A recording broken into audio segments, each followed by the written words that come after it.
జీడి మామిడి చెట్టు.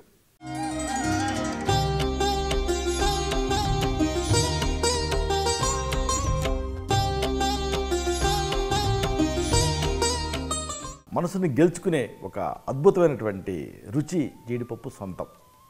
విదేశాల నుంచి వచ్చి మన నేల మీద అల్లుకుపోయి జీవనంలో అలాగే ఆహారపు అలవాట్లలో ఒక భాగమైపోయింది. ఇది అందరికీ ఇష్టమైనటువంటి రుచి, అన్నిటికీ మించి మన ఆరోగ్యానికి చేసేటువంటి మేలు అపారం.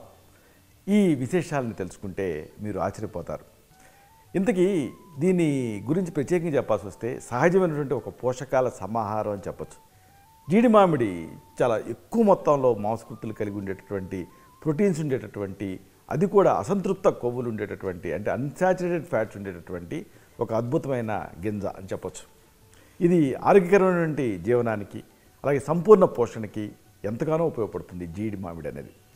విటమిన్ ఈ ఉంటుంది దీంట్లో, విటమిన్ కే ఉంటుంది, అన్నిటికీ మించి విటమిన్ B6 ఇలాంటి ముఖ్యమైన పోషకాలు, అలాగే కాల్షియం, ఇంకా ఇనుము, అలాగే జింక్, ఇంకా మెగ్నీషియం, రాగి, మ్యాంగనీస్ ఇలాంటి ఖనిజ లవణాలు కూడా దీంట్లో సమృద్ధిగా ఉంటాయి. ముఖ్యంగా జీడిపప్పులో ఉండేటువంటి రాగి అంటే కాపర్ అనేది మెదడు చురుకుదనానికి అలాగే నల్లటి జుట్టుకి సహాయపడుతుంది. ఇంకా విశేషం ఏంటంటే కేవలం రుచికి మాత్రమే కాదు, ఆరోగ్యం కోసం కూడా ఈ జీడి మనకి ఉపయోగపడుతుంది. ఇంతకీ ఈ మొక్క ఎలా ఉంటుందో మీరు ఎప్పుడన్నా గమనించారా? చాలా ఆసక్తికరంగా ఉంటుంది. జీడి మామిడిని మీకు తెలుసో లేదో ముంత మామిడి అని కూడా అంటారు కొన్ని చోట్లలో. ఈ చెట్టుకి శాస్త్రీయ నామం ఏమిటి అంటే అనకార్డియం ఆక్సిడెంటల్ అనేటువంటి ఒక పేరు ఉంది దీనికి. ఈ చెట్టు దాదాపుగా ఒక 40 అడుగుల వరకు ఎత్తు పెరుగుతుంది. పొట్టిగా కొంచెం వంకలు తిరిగినటువంటి కాండంతో, పచ్చటి చిన్న ఆకులతోటి 6-7 మీటర్ల ఎత్తు వరకు ఒక చిన్న వృక్షంలాగా కనపడుతుంది చూడటానికి. ఇక్కడ దీని ఆకులు కడుపుకి ఒక ఆకు చొప్పున అమరు ఉంటాయి. అయితే కొన భాగంలో ఈ వెడల్పుగా ఉండి కాడవైపు కాస్త సన్నగా ఉంటాయి. ఇది దాదాపుగా 15 నుంచి 20 సెంటీమీటర్ల పొడవు ఉంటాయి ఈ ఆకులు అనేవి.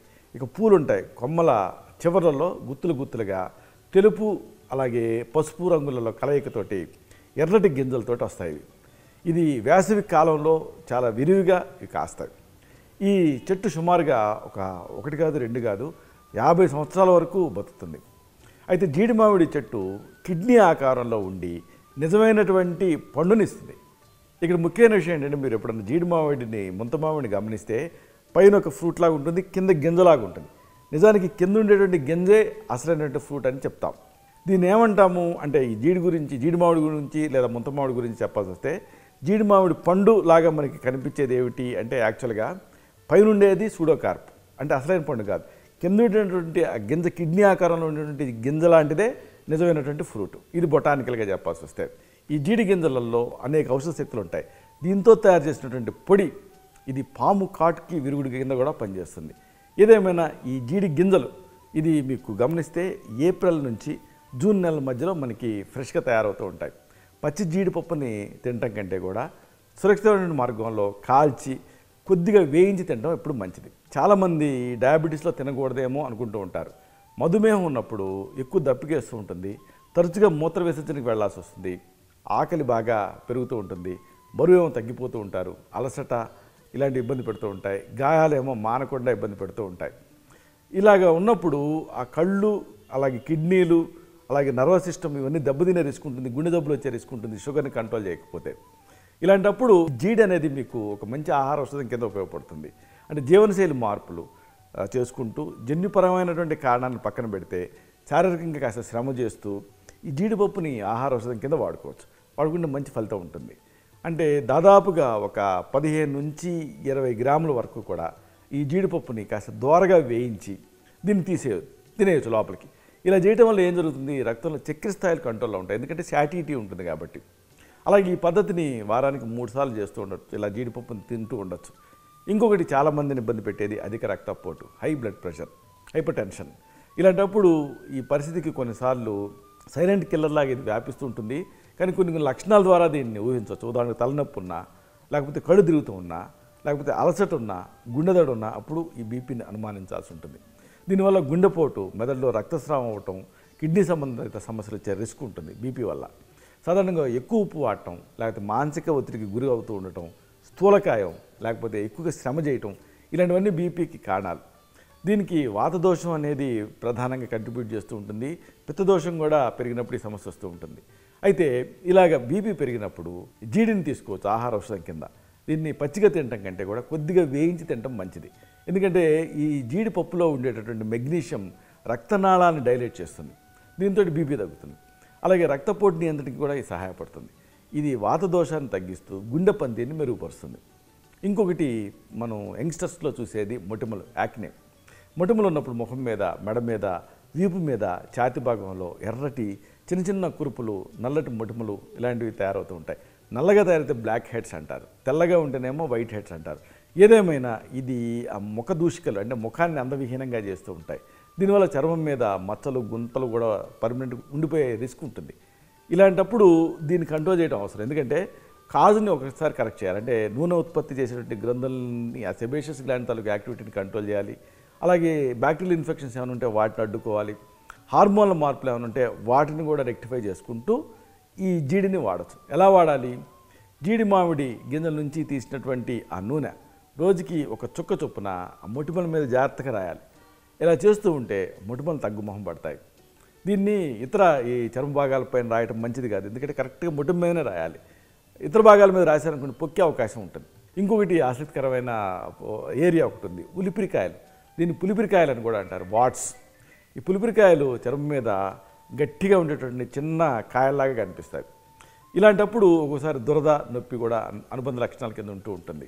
సాధారణంగా ఇది హ్యూమన్ ప్యాపిలోమా వైరస్, హెచ్పివి అంటారు, అనే వైరస్ వల్ల ఆ చర్మం పైన ఈ పొరలు అసాధారణంగా పెరిగిపోయి ఉలిపిరికాయల రూపంలో మేనిఫెస్ట్ అవుతూ ఉంటాయి. ఇది సాధారణంగా కఫం, వాతం ఈ దోషాలు పెరిగిపోవటం వల్ల ఈ సమస్య వస్తూ ఉంటుంది. ఇలాంటప్పుడు జీడి మామిడి గింజల నూనెని జాగ్రత్తగా చెప్పుకున్నట్టుగా రోజుకు ఒక చుక్క చొప్పున ఆ ఉలిపిరికాయల మీద అప్లై చేస్తూ ఉండాలి. క్రమంగా అవి కరిగిపోతాయి.